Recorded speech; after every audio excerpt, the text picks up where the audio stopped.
Alors, mon artiste, par exemple, je fixe son cachet par rapport à sa notoriété et le nombre de personnes qu'il peut ramener. Vous savez, chaque artiste a son public.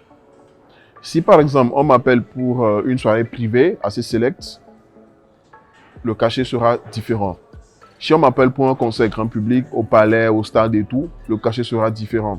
Vous savez, ça dépend du public qui vient. Je parlerai de la zone géographique. Ensuite, je parlerai de l'importance de l'événement. Et le troisième point, je vais parler du profil du client. Du profil du client. Donc, pourquoi je parle de la zone géographique? Vous convenez avec moi qu'un spectacle organisé par des jeunes, je lui dis n'importe quoi, à Badou, dans un centre communautaire, n'a pas forcément la même mobilisation qu'un spectacle organisé par une société commerciale au Palais des Congrès de Lomé. Donc, voilà pourquoi je parle de la zone géographique. Si déjà, toi-même, tu vois l'affiche, on te dit que, par exemple, l'affiche, le ticket, c'est peut-être à, je sais pas, à 25 000, 30 000 et tout, c'est-à-dire que c'est un public assez select. Donc, le contenu aussi va être différent. Alors, quand on m'appelle en tant que manager, on a besoin de Mike Flame pour, je sais pas, un concert. Il y a un cachet pour les concerts, il y a un cachet pour les showcases, il y a un cachet pour les établissements scolaires, campus et tout. D'abord, est-ce qu'on vous êtes recherché sur le marché? La première des choses. Si personne ne vous veut sur le marché, vous venez donner un gros cachet, personne ne vous regarde non plus. Mais si vous venez d'abord, vous savez que vous avez de la cote, vous êtes recherché. On est recherché de plusieurs manières, hein.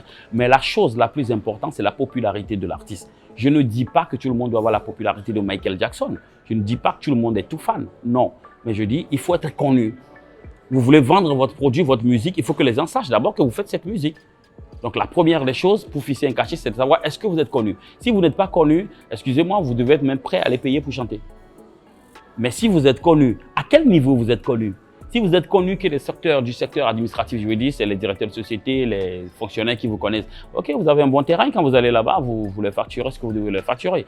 Mais quand vous avez une popularité débordante qui sort d'un secteur, par exemple, vous avez une popularité de telle sorte que tout Lomé vous connaît, en ce moment, votre cachet est plus élevé. Mais la meilleure manière de dire mon cachet est tant, c'est que vous devez montrer votre capacité à mobiliser.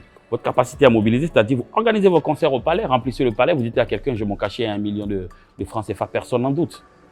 Personne n'en doute. Mais quand vous n'êtes pas capable de remplir votre chambre à coucher, avec ne serait-ce que vos potes, vos familles, et que vous venez parler d'un gros cachet, attends, je ne sais pas de quoi vous avez l'air. Donc, je crois que le cachet, moi, je le fixe naturellement à partir de ces 3 points. Si, au risque de me répéter, donc la zone géographique, l'importance de l'événement, sinon du spectacle, et puis le profil du client.